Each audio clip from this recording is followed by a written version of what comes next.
Good morning, students. I am a lecturer. So, in this video, we have studied about the modern control techniques. That is, in this video, only we have discussed about the two types of techniques, which is a very important from the paper point of view. That is program evaluation and review technique. That is PERT, and the second one is critical path method. That is CPM. So in this video we have discussed about the only two types of modern techniques, that is PERT and CPM. So we have discussed it in the next slide. So let's start. First programme network analysis कि क्या होता है, उसके अंदर ही जो है ये two types आती हैं, PERT एंड CPM.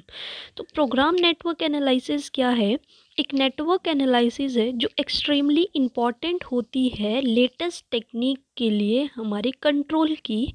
तो इस सिस्टम को जो है यूज़ किया जाता है उन एंटरप्राइजेज़ में जहाँ पर काफ़ी सारी एक्टिविटीज़ जो है वो डन की जा रही हों, और वो एक्टिविटीज़ जो हैं मेरी जो है शेप दे रही हो सेम वर्क को और एक प्रोजेक्ट को. तो वहाँ पर जो है प्रोग्राम नेटवर्क एनालिसिस का जो है यूज़ किया जाता है.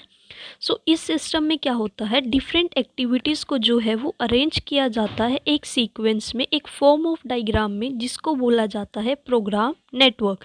सो इस बेसिस पे ये सिस्टम जो है हमें नेम दे देता है प्रोग्राम नेटवर्क एनालिसिस. तो इसमें जो है दो कंट्रोल टेक्निक्स जो है वो ऑलमोस्ट जो है सिमिलर होती हैं जिनको यूज़ किया जाता है. फर्स्ट आती है इसमें program evaluation and review technique, that is PERT. In second आती critical path method, that is CPM. ये क्वेश्चन जो है 16 मार्क के लिए बहुत बहुत बहुत ज़रूरी है. From the paper point of view से हर पेपर में ये क्वेश्चन आता ही आता है. सो नेक्स्ट आता है इसमें कि programme evaluation and review technique जो है वो होता क्या है. PERT को जो है वो यूज़ किया जाता है कंट्रोल करने के लिए टाइम को जो हमने स्पेंड किया होता है अपने प्रोजेक्ट पर, जो कि एक एब्सोल्यूटली न्यू प्रोजेक्ट होता है. उसके ऊपर जो भी हम टाइम स्पेंड कर रहे हैं उसको कंट्रोल करने के लिए बोला जाता है PERT. इसका मतलब है कि वो प्रोजेक्ट जो हमें कोई भी इंफॉर्मेशन नहीं देता अपने कंप्लीट होने की, इसका मतलब वो होता है PERT का. सो अंडर PERT क्या है, जो एंटायर प्रोजेक्ट होता है हम उसको जो है डिवाइड कर देते हैं डिफरेंट स्टेजेस में और इवेंट्स में. सो जब हम एफर्ट्स लगा देते हैं ये जानने के बाद कि टाइम की कितनी रिक्वायर्ड है वहाँ पर, तो हम जो है अगले मूवमेंट पर जो है या फिर अगले इवेंट पर जो है वो मूव हो जाते हैं अपने नेक्स्ट इवेंट पे. और वहाँ पर क्या क्या रिसोर्सेज की ज़रूरत है, फिर हम वो रिसोर्सेज की जो है कंप्लीशन करना जो है स्टार्ट कर देते हैं उस एक्टिविटीज़ पर. सो जब हम ये डिसाइड कर लेते हैं स्टेजेस को और इवेंट्स को कि और हमारी एक्टिविटीज़ को, सो हम उसको जो है अरेंज करते हैं और हम ये फिर इंश्योर करते हैं कि हम जो है कंप्लीट करेंगे उस प्रोजेक्ट को एक मिनिमम टाइम पर. तो उसको बोला जाता है PERT. बेसिकली PERT जो है एक मेथड होता है जो शेड्यूल करता है मेरी न्यू लार्ज और मेरे कॉम्प्लेक्स प्रोजेक्ट्स को. तो उसको बोला जाता है यहाँ पर PERT. बस आप सिंपल लैंग्वेज में बस ये ध्यान रखो कि PERT जो है वो यूज़ किया जाता है कंट्रोल करने के लिए मेरे टाइम को, जो मैंने वो टाइम जो है किसी प्रोजेक्ट पर लगाया होता है और वो प्रोजेक्ट जो है बिल्कुल ही एब्सोल्युटली न्यू होता है.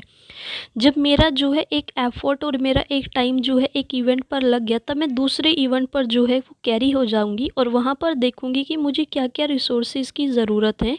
जब मेरे पास सारी की सारी इन्फॉर्मेशन, सारी की सारी एक्टिविटीज़ या फिर इवेंट्स जो हैं वो अरेंज हो जाते हैं, फिर मैं इंश्योर करना स्टार्ट करती हूँ कि जो मेरा कंप्लीशन है प्रोजेक्ट का वो एक कम से कम टाइम पर हो. तो उसको बोला जाता है यहाँ पर PERT. सो आई होप आपको PERT का मतलब समझ आया होगा.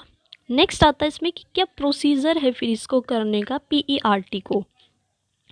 फर्स्ट आता है इसमें to determine the activities and events, कि आफ्टर द प्रोजेक्ट जो है हम रिसीव कर लेते हैं तो जो एक्टिविटीज़ और जो हमारे इवेंट्स होते हैं उनको डिसाइड किया जाता है बिफोर किसी भी एक्शन को करने से पहले या फिर उसकी कंप्लीशन को करने से पहले.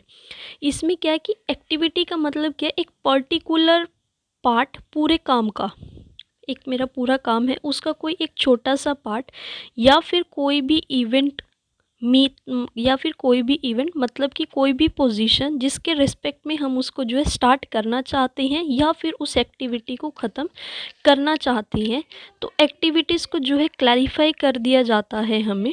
इसमें क्या होता है कि एक पर्सन है ए, वो उसको 4 दिन में जो है एक काम को कंप्लीट कर रहा है, और पर्सन बी है वो 7 दिन में कर रहा है 2 दिन का काम, और जो सी है वो 5 डेज़ में कंप्लीट कर देता है 3 का, और फिर वो डी को कैरी ऑन कर देता है। सो इससे क्या होता है कि जो मेरी पहली, दूसरी और तीसरी एक्टिविटीज़ हैं वो एक प्रोजेक्ट के वे में जो है वो लग चुकी हैं कि मुझे इतना टाइम जो है उन पर देना ही देना है और ये एक्टिविटीज़ करनी ही करनी है। सो इसमें क्या होएगा, इसमें वो एक्टिविटीज़ जो हैं वो ले जाएंगी कि उनका काम जो है कंप्लीट करके हमें तभी जो है दूसरी एक्टिविटी पर जाना है। फॉर एग्ज़ाम्पल एक कंस्ट्रक्शन का वर्क है, तो जो वर्क होता है सीलिंग का, उसको जो है अंडरटेक किया जाता है ओनली जब हमें पता है कि वॉल्स का काम जो है वो कंप्लीट हो चुका है। बस आप इसको एक सिंपल लैंग्वेज में ये याद रखो कि मुझे डिटरमाइन करना है कि मेरी क्या एक्टिविटीज़ हैं और क्या मेरे इवेंट्स हैं। मुझे पता होना चाहिए मुझे पहले कौन सा काम करना है, ताकि उसके बाद जो है मैं वो वाला काम कर सकती हूँ। मैंने अभी एग्जांपल दिया आपको कंस्ट्रक्शन का, कि जो कंस्ट्रक्शन का वर्क होता है उसमें जो वर्क है सीलिंग का, वो जो है तभी अंडरटेक किया जाता है जब जो है वॉल्स का काम जो है वो कंप्लीट हो जाता है, तभी जो है मैं सीलिंग का काम जो है वो कर सकती हूँ। फिर इसमें सेकंड पॉइंट आता है प्रेपरेशन ऑफ चार्ट।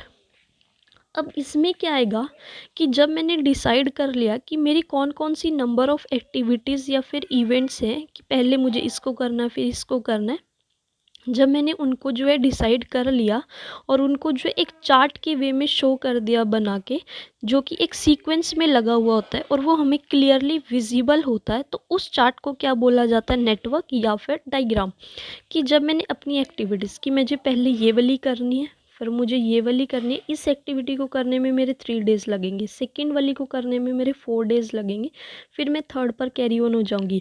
मैंने डिटरमाइन कर लिया कि मुझे ये वाली एक्टिविटीज़ करनी है, फिर मैं इन एक्टिविटीज़ को जो है एक चार्ट की फॉर्म में बना दूँगी। उसको बोला इन्होंने सेकेंड में कि प्रेपरेशन ऑफ चार्ट, जो कि क्लियरली जो है हमें विजिबल होगा और वो पूरा सीक्वेंस में लगा होगा। फिर थर्ड बोला है उन्हें कि हमें 3 एस्टीमेट्स ऑफ टाइम। इसमें क्या है कि ये जो है सर्टेनिटी रिगार्डिंग होता है मेरा टाइम से, लाइक कि मुझे कितना टाइम जो है वो कंज्यूम करना है हर एक एक्टिविटी पर। बिकॉज पीआरटी को हम इसीलिए यूज़ करते हैं प्रोजेक्ट पर, जो कि हमारा एक क्वाइट नया प्रोजेक्ट होता है, वहाँ पर जो है पीआरटी का यूज़ किया जाता है। और इसमें हम फेस करते हैं हमारे टाइम के रिगार्डिंग क्या क्या हमें अनसर्टेनिटीज़ आ रही हैं, तो उसको बोला गया यहाँ पर 3 एस्टीमेट्स ऑफ टाइम, जो कि 3 कंडीशन से लेके बना है कि बेस्ट कंडीशन, नॉर्मल कंडीशन और वर्स्ट कंडीशन में मुझे कैसे अपना पीईआरटी लगाना है और कैसे जो है कितना टाइम जो है कहाँ पर कंज्यूम करना है हर एक डिफरेंट सिचुएशन में। तो जब मैंने डिटरमाइन कर लिया, चार्ट बना लिया, अब मैं इसमें जो है पीईआरटी लगाऊंगी कि मैं अपना टाइम फिक्स करूंगी कि हर एक्टिविटी को मुझे कितना टाइम देना है, हर कंडीशन में मुझे हर एक एक्टिविटी पर कितना टाइम जो है वो कंज्यूम करना है। फिर फोर्थ पॉइंट आता है इसमें डिटरमाइनिंग द क्रिटिकल पाथ, कि ये जो है क्लियर है कि काफ़ी सारी एक्टिविटीज़ जो है वो की जाती हैं कंप्लीट करने के लिए एक बड़े प्रोजेक्ट को। सो सारी की सारी जो है एक इंटरडिपेंडेंट एक्टिविटीज़ को जो है एक प्लेस किया जाता है एक सीक्वेंस में, दस वो मर्ज करती हैं काफ़ी सारी पार्ट्स को जो है वो एक ग्रुप में ले आती हैं डिफरेंट एक्टिविटीज़। तो ये पार्ट्स जो है हमें फाइनली जो है आपस में मिलके जो है एक शेप दे देती है मेरे प्रोजेक्ट को, एक फाइनल शेप दे देती है मेरे प्रोजेक्ट को। तो ये पार्ट जो हम कर रहे हैं ये एक मैक्सिमम कितना टाइम ले रहा है उसको बोला जाता है क्रिटिकल पाथ। ठीक है, आई होप आपको समझ आया होगा कि क्रिटिकल पाथ को भी हमें डिटरमाइन करना होता है कि ये सीक्वेंस होता है हमारा इवेंट्स का और हमारी एक्टिविटीज़ का, कि हमारा जो पीईआरटी का नेटवर्क है जो कंज्यूम कितना कर रहा है, वो मैक्सिमम टाइम कितना ले रहा है कंप्लीट करने के लिए एक प्रोजेक्ट को। सो ये था इसका प्रोसीजर। आई होप आपको प्रोसीजर जो है वो अच्छे से समझ आ गया होगा। सो नेक्स्ट आता है अब इसमें CPM that is a critical path method. I hope आपको PRT अच्छे से समझ आया होगा। ज़्यादा नहीं है इसमें, वही है कि मुझे कितना टाइम जो है वो कंट्रोल करते हैं उसमें टाइम को, एक नए प्रोजेक्ट पर जब हम डिफरेंट एक्टिविटीज़ में लगा रहे हैं। अब आता है इसमें क्रिटिकल पाथ मेथड। कि क्रिटिकल पाथ मेथड क्या होता है, ये जो है सेकंड मेथड है और प्रोग्राम नेटवर्क एनालिसिस का। इस मेथड जो है, ये मेथड जो है, ये एक क्लोज सिमिलरिटी ही है, क्लोज सिमिलरिटी है विद PERTs की ही तरह जो है ये बिल्कुल सेम है। Leaving the time estimate, time की एस्टीमेट को लीव करके एवरीथिंग जो भी कुछ है वो कनेक्ट होता है मेरा PRT से, जो एप्लीकेबल होता है इस मेथड को। तो इट इज़ देयरफॉर, ये जो है एसेंशियल है हमारे लिए। हम कंपेयर करते हैं और या फिर कॉन्ट्रास्ट मिला देते हैं आपस में CPM को विद PRT के साथ और अंडरस्टैंड करते हैं इस सिस्टम को प्रॉपरली। सो इसके साथ साथ इसकी कुछ सिमिलैरिटीज़ और डिसिमिलैरिटीज़ है जिसको हम नेक्स्ट वीडियो में कवर करते हैं, नेक्स्ट स्लाइड में कवर करते हैं। जैसे कि क्या क्या सिमिलैरिटीज़ आती हैं मेरी PRT और CPM में। फर्स्ट आता है कि दोनों मेथड को इसलिए यूज़ किया जाता है, उसमें क्या होना चाहिए, प्लानिंग और कंट्रोल करने के लिए लार्ज प्रोजेक्ट को, क्योंकि दोनों मेथड जो हैं वो सेम ही होते हैं। बस CPM जो है एक कंट्रोलिंग की टेक्निक होती है जिसको यूज़ करते हैं हम चेक करने के लिए हमारी कॉस्ट को कि कितनी आ रही है हमारे वर्क पर या प्रोजेक्ट पर जिसको हम कंडक्ट कर रहे हैं रिपीटेडली बेसिस पर, बस उसको बोला जाता है यहाँ पर CPM। और इन दोनों मेथड को हम किस लिए यूज़ करते हैं, कंट्रोल और प्लानिंग करने के लिए। सेकेंड आता है इसमें बोथ द मेथड जो है इक्वल इम्पॉर्टेंस देते हैं मेरे क्रिटिकल पाथ को। थर्ड आता है इसमें कि जो प्रोग्राम का नेटवर्क होता है वो प्रिपेयर किया जाता है अंडर बोथ ही सिस्टम्स के अंदर, मतलब PRT के अंदर भी और CPM के अंदर भी जो है प्रोग्राम नेटवर्क को जो है वो प्रिपेयर किया जाता है। फोर्थ पॉइंट आता है जो भी हमारे इवेंट्स या जो एक्टिविटीज़ हैं बोथ सिस्टम्स को वो अरेंज करती है एक डेफिनाइट सीक्वेंस में। तो ये थी इसकी सिमिलैरिटीज़ कि क्या क्या इन दोनों में सेम है, कुछ इनमें डिसिमिलैरिटीज़ भी हैं। वो क्या आएंगी कि PRT का हम यूज़ करते हैं एक कम्प्लीटली न्यू प्रोजेक्ट में, जैसे कि मेरा मैन्युफैक्चरिंग करनी हो मुझे नई कार की, वाइल जो CPM है उसका हम तब यूज़ करते हैं प्रोजेक्ट में वेयर देयर इज़ कुछ एक्सपीरियंस हो हमारा उस फील्ड में, फॉर एग्जांपल बिल्डिंग कंस्ट्रक्शन या फिर रोड कंस्ट्रक्शन या फिर bridge construction etcetera. Second point आता है जो चीफ डिफरेंस आता है इन दोनों सिस्टम के बीच में, वो है टाइम का एस्टीमेट। कि जो PRT है हम उसका यूज़ कर रहे हैं अपने नए प्रोजेक्ट में जिसका टाइम जो है वो डिफरेंट एक्टिविटीज़ में वो अनसर्टेन होता है। हेंस जो मेथड है वो 3 एस्टीमेट ऑफ टाइम जो है वो यूज़ किया जाता है। लेकिन CPM जो है हम उसका यूज़ करते हैं रिस्पेक्ट ऑफ एक्टिविटीज़ जो भी डन की जा रही है रिपीटेडली बेसिस पर, जिसमें हम टाइम के रेस्पेक्ट में जो है उन एक्टिविटीज़ को करते हैं। जर्नली वो एक्टिविटीज़ जो हैं वो सर्टेन होती हैं कि हमें कितने टाइम पर क्या काम करना है, उसमें हमारा टाइम फिक्स होता है। उसमें जो उन एक्टिविटीज़ का टाइम है वो जर्नली जो है वो सर्टेन होता है CPM में। लेकिन PRT का यूज़ हम जो है नए प्रोजेक्ट्स में करते हैं जो कि पूरी तरह से न्यू होता है। लेकिन CPM का हम तब यूज़ करते हैं जब उन्हीं एक्टिविटीज़ को हम रिपीटेडली बेसिस पर कर रहे हैं और हमें उसमें जो है टाइम का पता होता है कि हमें कितना टाइम कहाँ पर रिक्वायर्ड होता है। PART में हमें टाइम का रिक्वायर्ड नहीं होता, इसलिए उसमें 3 एस्टीमेट ऑफ टाइम का जो है यूज़ किया जाता है। थर्ड डिसिमिलैरिटी क्या है इसमें कि PRT जो है वो ज़्यादा स्ट्रेस देती है हमारा टाइम एलिमेंट पे, लेकिन CPM का जो एफर्ट होता है वो होता है कि मैं कितना ऑप्टिमम यूज़ कर सकती हूँ रिसोर्सेज का एक कम से कम कॉस्ट में। तो PRT जो है अपना ज़्यादा स्ट्रेस, ज़्यादा एफर्ट्स जो है CPM वहाँ पर लगाती है कि मिनिमम कॉस्ट में मुझे कितने ऑप्टिमम यूज़ करना है अपना रिसोर्सेज का।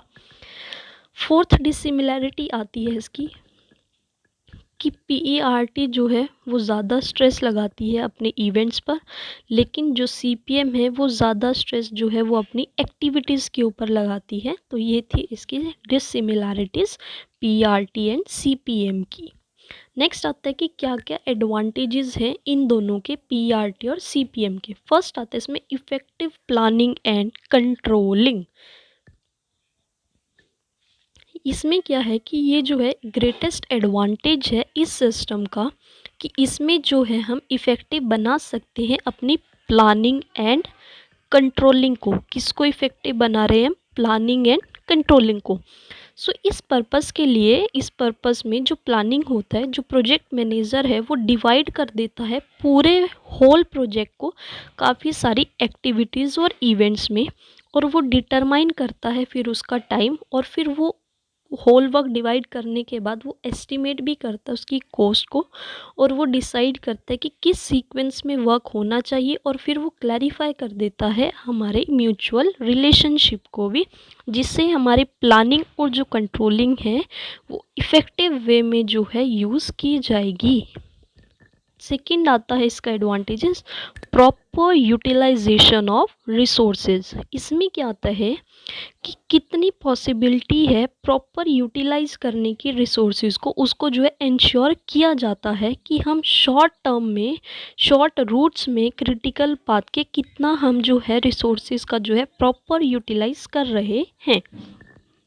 फिर आता है इसमें development of decision making power, कि मैनेजर जो है वो ट्राई करता है कि वो काफ़ी सारे परमोटेशंस और कॉम्बिनेशंस रखे एक्टिविटीज़ का और इवेंट्स का, और फिर वो सिलेक्ट करता है मोस्ट यूज़फुल पॉसिबिलिटी क्या है उस काम को करने की। सो इस वे में जो डिसीजन मेकिंग की पावर होती है वो भी लोगों की डेवलप होती है। फिर इसमें फोर्थ पॉइंट आता है आइडेंटिफिकेशन ऑफ ट्रबल स्पॉट्स। इसमें क्या है कि जब मैं डिवाइड कर देती हूँ अपने होल प्रोजेक्ट को स्मॉल पार्ट्स में, तो जो इम्पॉर्टेंट ईच पार्ट का होता है उसको जो है अंडरस्टूड किया जाता है। सो ये एक्टिविटीज़ जो है वो ज़्यादा रिस्की भी होती हैं, लेकिन उसमें स्पेशल अटेंशन भी दी जाती है, और अनफेवरेबल रिजल्ट्स को भी जो है प्रिवेंट किया जाता है। फिफ्थ पॉइंट आता है इसमें करेक्ट एस्टीमेट ऑफ टाइम, कि अंडर पीआरटी में हम हेल्प लेते हैं 3 एस्टीमेट ऑफ टाइम की करेक्ट करने के लिए अपने एस्टिमेटेड टाइम को। लेकिन सीपीएम में जो टाइम होता है वो फिक्स होता है हमारे एक्सपीरियंस के बेसिस पर। तो इसमें जो है करेक्शन ऑफ टाइम भी किया जाता है किसके अंडर? 3 एस्टीमेट ऑफ टाइम में। सो ये थे इसके एडवांटेजेस। आई होप आपको इसके एडवांटेजेस जो है वो समझ आ चुके होंगे। नेक्स्ट आता है कि कुछ डिसएडवांटेजेस भी होंगे फिर पीआरटी और सीपीएम में, हर एक का जो है कुछ एडवांटेजेस डिसएडवांटेजेस सबकी होती हैं, तो कुछ इसकी मेथड की भी होंगी। सो फर्स्ट पॉइंट आता है इसमें अनसर्टेनिटी ऑफ टाइम। अभी हमने बताया था कि पीआरटी का यूज़ जो है वो न्यू प्रोजेक्ट्स में किया जाता है, क्योंकि बिकॉज़ उसमें जो टाइम होता है वो फिक्स नहीं होता, हम वो फॉरकास्टिंग के बेस पर करते हैं, तो उसमें जो टाइम होता है वो अनसर्टेन होता है। सेकंड आता है इसमें लिमिटेड यूज़, कि जो यूज़ होता है पीआरटी का वो कैन भी जो है नए प्रोजेक्ट्स को बनाने में लगाया जाता है, जो कि फ्रीक्वेंटली रिपीटेड नहीं होता है। फिर इसमें थर्ड आता है मोर एम्फेसिस ऑन टाइम, कि पीआरटी में ओनली टाइम जो है वो ज़्यादा लगाना पड़ता है, ज़्यादा अटेंशन देनी पड़ती है, वाइल ये इक्वली हमारे लिए इम्पॉर्टेंट भी होता है हाँ कि हम टेक केयर भी करें उस कोस्ट की। फिर इसमें फोर्थ पॉइंट आता है दीज आर नॉट पेनिशिया, मतलब कि ये सिस्टम जो है are only the means not the end, कि ये चल सकता है लेकिन इसका कोई भी एंड नहीं होता। It will be a mistake, ये हमारे लिए मिस्टेक हो सकती है ये सोचना कि हम इम्प्लीमेंट कर सकते हैं इस वर्क को बाय प्लान करके या कंट्रोल करके उसको कम्प्लीटली, तो इसलिए जो है इसको हम ट्रीट नहीं कर सकते पेनेशिया में। सो ये थी इसकी डिसएडवांटेजेस। आई होप आपको इसकी डिसएडवांटेजेस जो हैं वो समझ आ गई होंगी। एक बार ओवरव्यू ले लेते हैं थोड़ा सा कि हमने आज क्या पढ़ा। हमने इसमें मॉडर्न टेक्निक्स पढ़ी, कंट्रोल टेक्निक्स मॉडर्न वाली, ट्रेडिशनल हम कंप्लीट कर चुके। मॉडर्न में सिर्फ हम 2 ही पढ़ेंगे जो पेपर के पॉइंट ऑफ व्यू से बहुत इंपॉर्टेंट है, that is PERT and second one is CPM. So programme network analysis के अंदर ये दोनों टेक्निक्स आती हैं। PERT क्या है, हम इसका तब यूज़ करते हैं जब हमें कंट्रोल करना होता है अपने टाइम को, जो हमने स्पेंड किया होता है एक प्रोजेक्ट पर, और वो प्रोजेक्ट जो है हमारे लिए एब्सोल्युटली न्यू प्रोजेक्ट होता है। ये था। फिर हमने इसका प्रोसीजर पढ़ा, फिर हमने CPM पढ़ा कि CPM जो है सेकंड मेथड है हमारा प्रोग्राम नेटवर्क एनालिसिस का। इसके अंदर जो है कंट्रोल करने की टेक्निक्स को हम यूज़ करते हैं और चेक करते हैं कि हमारी कितनी कॉस्ट आ रही है हमारे वर्क को लेकर, जो हम कंडक्ट कर रहे होते हैं रिपीटेडली बेसिस पर, तो उसको बोला जाता है CPM। ये दोनों जो है सिमिलर होते हैं, इनकी कुछ सिमिलैरिटीज़ है, कुछ डिससिमिलैरिटीज़ हैं। बहुत ईजी है, एक बार पढ़ना आपको समझ आ जाएगा। फिर इसकी कुछ एडवांटेजेस भी हैं PERT की और CPM की, और कुछ डिसएडवांटेजेस भी हैं। हर एक का कुछ एडवांटेज भी होगा और कुछ डिसएडवांटेज भी होगा। तो इससे हम इन कंक्लूजन क्या बोलता है कि it can be said that जो सिस्टम है प्रोग्राम नेटवर्क एनालिसिस का, वो is a bone for a large project. कि जो प्रोग्राम नेटवर्क एनालिसिस का जो सिस्टम है वो इसलिए बोन हुआ है ताकि हम उसको लार्ज प्रोजेक्ट्स पर जो है वो लगा सकें। ये पढ़कर हमें क्या कंक्लूजन मिल रहा है कि जो सिस्टम है प्रोग्राम नेटवर्क एनालिसिस का, वो इसलिए बोन हुआ है ताकि हम उसे जो है लार्ज प्रोजेक्ट्स पर लगा सकें। सो आई होप आपको समझ आया होगा। So if you have any doubt you will comment down, I will explain you in comment section और इन अनदर वीडियो ऑल्सो। तो thank you so much. If you like it, then please subscribe my channel, like, comment and share. Thank you.